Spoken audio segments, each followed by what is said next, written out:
My name's Tarik O'Regan. I'm a composer, and I have extrapolated a suite from my opera, which is based on the Joseph Conrad novel Heart of Darkness.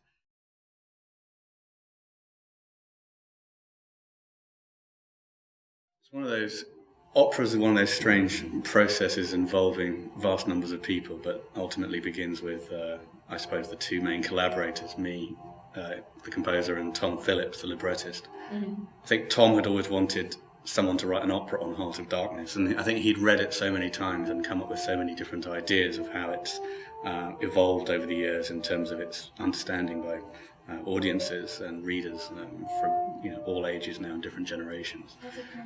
And I'd always wanted to write a chamber opera, and we'd worked together on a couple of other projects, and just in discussions he said, what about Heart of Darkness?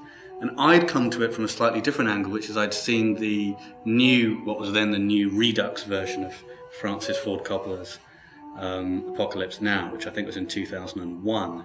And I remember reading in those liner notes that there was a radio play of Heart of Darkness that had been done in the 1930s by Orson Welles. Mm-hmm. And having known the book, I wasn't quite sure how it was possible to turn it into an opera. But when I saw that there was a radio play, and it was 20 minutes long, there I thought there must be some version in which it can be brutally and radically stripped down. And so I mentioned this to Tom, and Tom managed to acquire the radio play through some connection of his, and we had to listen to it.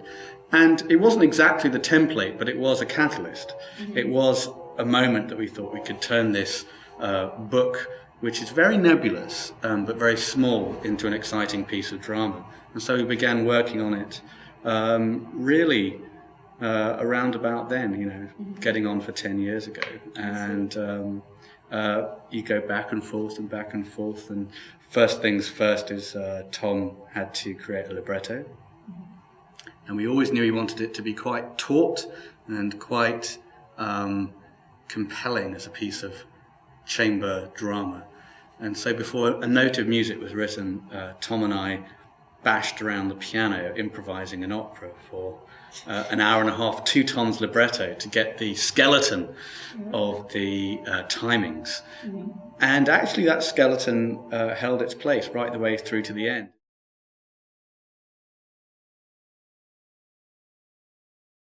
He's telling a story about when he was on another river, when he was a much younger chap. And it's never mentioned, but we know it to be the Congo Free State that Conrad himself travelled down.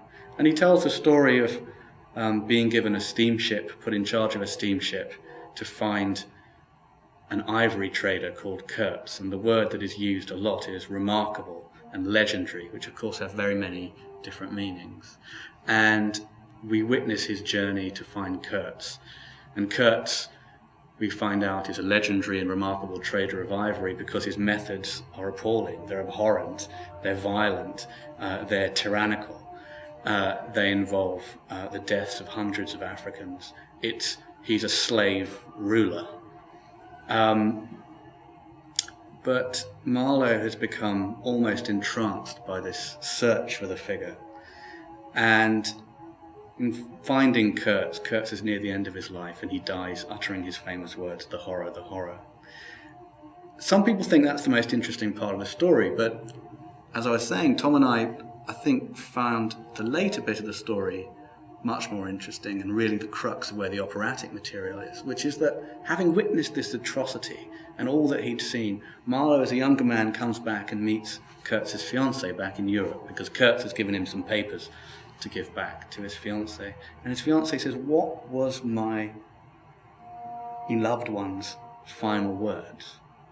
And Marlowe is on the cusp of saying, after everything I saw, your partner's words were the horror, the horror. But if he says that, he has to open up everything. He has to start telling the truth about imperialism, about what he saw, about what Europe is doing in that continent. So as a young man, Marlowe lies. And he says, his final words were your name. And it's that's the focus of the opera, and that's really the focus of this suite that we've extracted from the opera. It's the fact that as an older man, Marlowe finally is telling us the story of how he lied, how after everything he saw, he couldn't bear witness to the truth. He had to keep this lie inside him, and this guilt that has stayed with him throughout his entire life is finally being let free. And I think there's something remarkably powerful in that moment that we see him as an older man finally be freed of the burden. And it is very much connected with how we look at that period of colonial history. It's clear that Conrad himself was empathetic with the atrocities that he saw, yet he also was unable to quite bear witness to the truth. The famous problem that people have with the novel, the problem that I have in some sense, is where is the voice of the Africans?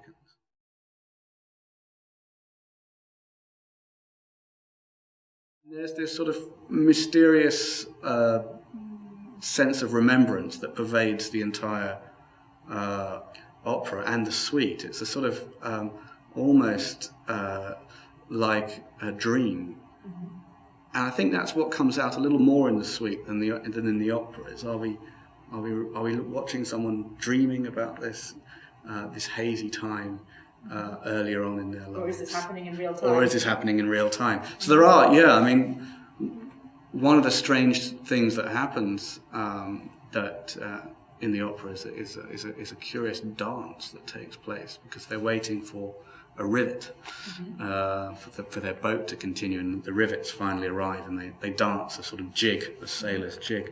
But it's a very serious point at the same time, which is that, it's a sort of small comment on empire building, I think, which is that no matter how big your plans are, you require the person at the bottom of the ladder to be doing their job. Mm-hmm. And that's how these things can take place. And that's the frightening aspect, I think, of empire building, which is that as long as the people at the bottom are doing what they're meant to be doing, before long, countries and areas of lands can be bought. And I think this rivet is sort of very much a symbol of that this whole journey into Central Africa is halted because of a rivet, a tiny piece of metal.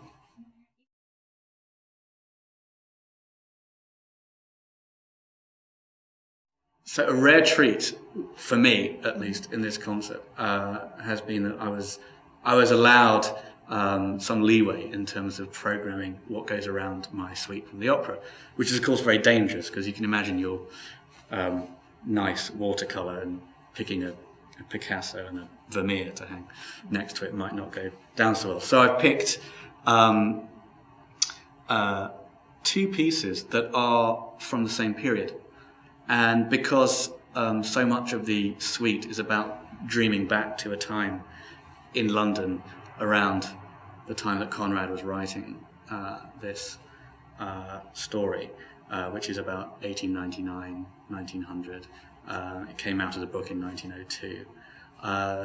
We've got Elgar's Cockaigne, which is subtitled In London Town. And I think that is from those exact years. I think that was premiered in around 1901.